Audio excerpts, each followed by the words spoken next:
Hey, this is Dr. Marisa Snyder, and I'm jumping on to answer a question that I've been getting a ton of these last couple of months. And that is, what did you do to get pregnant at the age of 40? Now, as you can imagine, I did do a lot of research, and I recognize that every woman's journey into pregnancy and through pregnancy is its own unique journey. I've talked to so many mamas over the years who've been trying to get pregnant or who are pregnant, and I do recognize and honor the fact that that rite of passage into motherhood is very sacred and very unique. But I wanted to share my story because I did do a lot of research. I am a researcher by trade first and foremost, and I went into the nutrition and the gut health and the supplementations and the reducing stress levels because I know how important it is to not only be healthy yourself, but also to make sure that you are creating a really healthy baby moving forward. I think that's what we all imagine when we get pregnant and we carry our baby to term. So in this episode, I dive into the nitty gritty, but one of the things I speak to is why I waited until I was 40 years old to finally get pregnant. And that has a lot to do with how I grew up. You know, I grew up with a single mom who took care of my sister and I. And some of those years were not the easiest years as my mom was trying to make it by for all of us.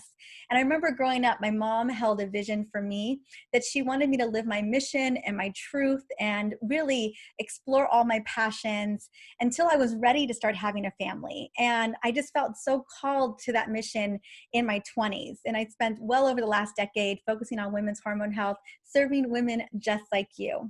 And along that journey, I found an incredible man who is my husband. His name's Alex.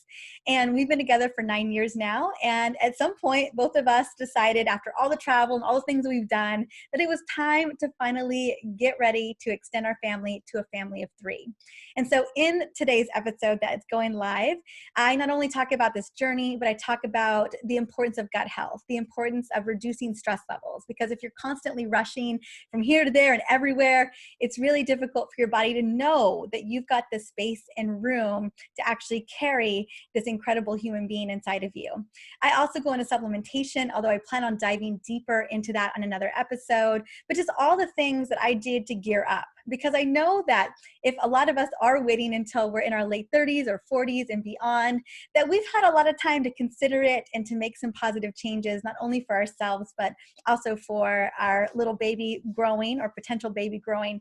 So that's what this episode is all about, is what I did, the journey it was, and some of the tips and recommendations that I think are widely accepted and easy to implement that you can, if indeed you're thinking about embarking on this journey.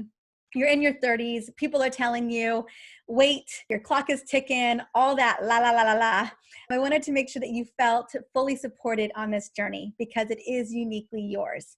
I also know that a lot of research demonstrates that our reproductive years don't necessarily match up with our birth year. So you could absolutely have younger reproductive year. And if you don't, you can actually reverse those reproductive years. So I talk a little bit about that. And one of my favorite practitioners who really walked me through that journey, her name's Dr. Cleopatra, and kind of how she helps to navigate women, really set up those reproductive year in their body so that they're ready to have that baby when they're ready to have the baby. So I hope if you're interested in trying to get pregnant during your 30s or your 40s and you're looking for some solutions or recommendations, that you listen into this new episode. I think it's going to be not only a personal account of what I went through, but definitely have some gems for how you can begin to navigate that journey for yourself. I hope you enjoy it.